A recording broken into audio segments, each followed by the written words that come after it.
Unapologetically Woman. We're celebrating phenomenal women all across Kentucky who make no apologies for their perspectives or the impacts that they're making in the community. Today we're celebrating Maggie Middleton. Maggie is a mentor, a leader, and program director of Amachi Lexington Mentor Initiative. Unapologetically Woman, Maggie Middleton, that's you. Congratulations. Hi, thank you. I am so surprised you're not running a 5K today. Well, I did do a 3K over the weekend, so. Where was it? I did the Shamrock Shuffle in downtown Lexington. Oh, so yeah, fun. It was so really fun. It was very windy. Almost got knocked over, but it was really fun. Oh, it was windy. It was very. Yeah. So I had to knock over some speakers. And but that's one of the things that you just really, running and yoga. You love doing that. Yeah. So I have found just a great way just to help myself physically, mentally, emotionally, is just to be able to exercise and to move. And so I found kind of a combo. I call it walking and jogging. Just being able to move my body. I love doing 5Ks, being able to do races. There's so many great ones all around Lexington. And so over the past couple of years, I've kind of challenged myself. Last year I challenged myself to do 20 races. I only got to 19, so didn't quite get there. That's an A. That's an A. Yeah, thank you. I appreciate that. So just got to do so many fun races and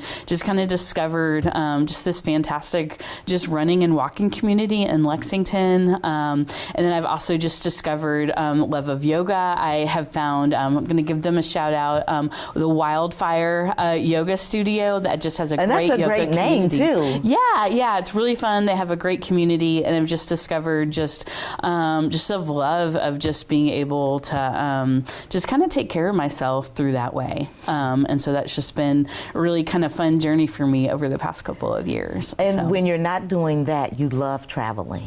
I do love to travel. So I love to try to do at least one big trip a year, which I've actually done the past probably 5 years. I've done with Wildfire. So we have done, they host international yoga retreats. So, yay. So I've been able to travel to Costa Rica, Italy, Portugal we went to last year, and this year we're going to Spain. Wow. And so I've just been able to travel. I also try to do some other trips here in the country. And part of that for me is I just love to explore other places I've never been. I feel like being able to travel just lets me understand more about myself by understanding more about other places and other people and how other people experience the world and how other just cultures, how they experience and live out through food or music or just other things like that, and just to kind of compare it to what is life like in Lexington, and it just makes me a more well-rounded person. So, and it's really fun. So, and what's your favorite place that you've been so far? Oh gosh, man, so many good ones. I really enjoyed Costa Rica. When I went to Italy a couple years ago, I had never been to Europe. And so I thought, I want to make the most of this trip. And so I actually tagged on a trip to London as well. Oh, and so I actually just kind of, I did that. Just tagged it on. I did. And I actually went by myself, which was just really fun. Just to get to explore is actually very empowering, and got to just kind of see what London was about. And I just really enjoyed that, just getting to explore and just have a really good time. So that was probably one of my favorites. You know, traveling alone is one of the things that women have been doing more, where they, enjoy being with themselves. Yeah, absolutely. And I have really found a lot of enjoyment in being able to travel with the community, especially friends I've made through Wildfire. And that is so beautiful, and I've made so many friendships. But I think too, I'm single, I am not married and I don't have kids. And so I decided several years ago that I realized that I had been letting maybe singleness stop me from traveling and experiencing things. And I decided I didn't want to do that anymore. And so I decided that I was still going, and that being able to see other cultures and other countries and other experiences, that is a value of mine. And I just didn't want those things to stop me. And so still finding a way to do that in safe ways, of course, you know. There can be, I think, just as a woman, you know, I think that there are special considerations. We hear about unfortunate things when women are by ourselves. And so, you know, women have to be extra careful. We do have to be extra careful, which is unfortunate that, like, we know that because, you know, as a woman, like, I had to be a little, you know, I had to take some extra considerations in mind about, like, where I was traveling and how I was traveling when I was by myself. But I did that. I did the work. I did the research. And it was just this beautiful experience and this beautiful trip. And it was just really empowering. And I do think because being able to find this community through my yoga studio, that I also have this beautiful community of people to do that with as well. That's right. So. And, you know, the work that you do is hard. Yeah. And so you need to have time to be able to do the things that you want to do. Absolutely. So tell me about Amachi. Yeah. And how that came to be. Absolutely. So Amachi is part of a nonprofit called the Lexington Leadership Foundation. The Lexington Leadership Foundation just does a lot of wonderful work in the city. Amachi is our one-on-one youth mentoring initiative, and we focus on children and youth who have been impacted by parental incarceration. Kentucky actually has one of the highest rates in the United States of children and youth who have ever had a parent in jail or prison. Wow. Yeah. I've been surprised to find this out over the past several years. So it's kind of an epidemic in the state of Kentucky. So we do have a lot of kids in Lexington who've experienced a mom or a dad or a family member or someone close to them who's ever been in jail. And that can just be a really hard thing. So when someone that you care about has ever been incarcerated, it can lead to all sorts of things. It can lead to depression, anxiety, some mental health issues, just loss of opportunity. It can lead to financial difficulties for families. It can lead, kind of in an indirect path, can lead to even health issues. Educational struggles, all sorts of things. And so many years ago, Amachi is actually part of a national program. A former mayor of Philadelphia, the Reverend Wilson Good, realized that he knew a lot of young people in his community in Philadelphia who were impacted by incarceration. And he realized that, like we see in Kentucky, that young people who were incarcerated, it tended to be kind of a family thing, that it was generational, that there was a higher likelihood of going to jail or prison if you had a mom or a dad who was in jail or prison. And he thought, we don't want this to be true. We got to do something. Yeah, we can do something about this. And so he rallied the folks that he knew in Philadelphia, both lots of faith partners, but also other people in the business and private sector, to say, hey, let's come around our young people and let's be positive influences for them. And so this kind of started a movement of mentoring young people. So Amachi has been in Lexington since 2004. So I love it. This past fall, we celebrated our 20th anniversary. Yeah, thank you. I appreciate that. We had a big birthday party. So we actually had a big birthday party. We also had a T-shirt design contest that is our special birthday T-shirt. We actually had 2 different Amachi matches that designed it. Oh, that's so cute. Yeah. I didn't even think to send you a picture, but we'll see if we can get that to you. And we just celebrated all of the matches we'd had over the years and all the lives that have been impacted. So with Amachi, talk about the matches. Yeah. So what we do with Amachi is that each young person in our program, right now we have about 140 young people, and they all have their own mentor. And is that in Lexington? It's all in Lexington. Oh, wow. So each young person, and we work with kids between the ages of 6 and 16. We enroll between 6 and 16. That have ever been impacted by incarceration in any way. So if they've had a mom or dad who has ever spent time in jail, they've had another relative, aunt, uncle, grandma, grandpa, or if they live in a high crime or high incarceration neighborhood, they are eligible for our program. And we pair them with their own mentor who spends at least an hour a week with them for at least 1 full calendar year. And they really can do anything positive that's just interest-based and that's goal-based. So they could do an art project together. together. If we have a mentee that is really artistic and creative, they could play sports together. If we've got a really athletic mentee, the Lexington Leadership Foundation has a community center called the Woodhill Community Center. We have matches that come use our community center. They cook together, they bake together. Sometimes they'll play board games. Sometimes they set goals together. We really encourage that. So thinking about what's maybe kind of a goal for myself. We talked about how I like to run races. Sometimes we have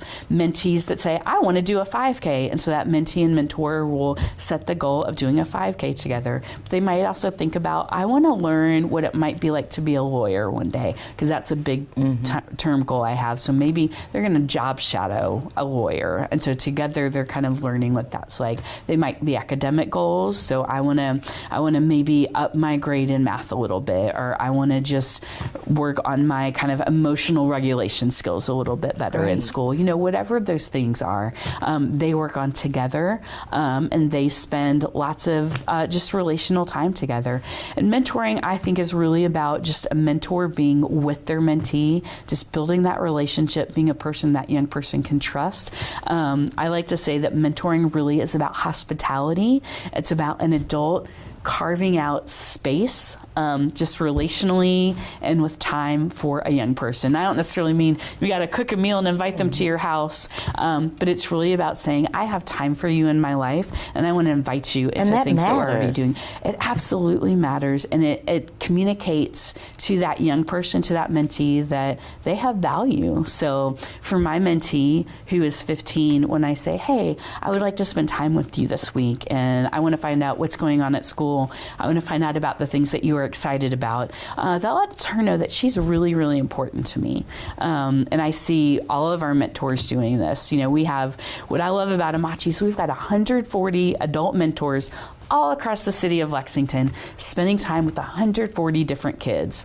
If I were to do this, just me and my team, that is 4 people, we could not make this kind of difference. I can't do that. But by the 4 of us empowering 140 adults to do this one-on-one, man, what a difference we are able to make. And you know, one of the things that I love, and you're talking about being excited about spending time with your mentee. Yeah. But she also, on your way over here, she was calling to encourage you. She was, yeah. So my mentee just found out some really great news. She had applied for a special academic program for next year. She's been working very hard to get into this program. We've been talking about this really since she started high school, and she's in the spring semester of her sophomore year.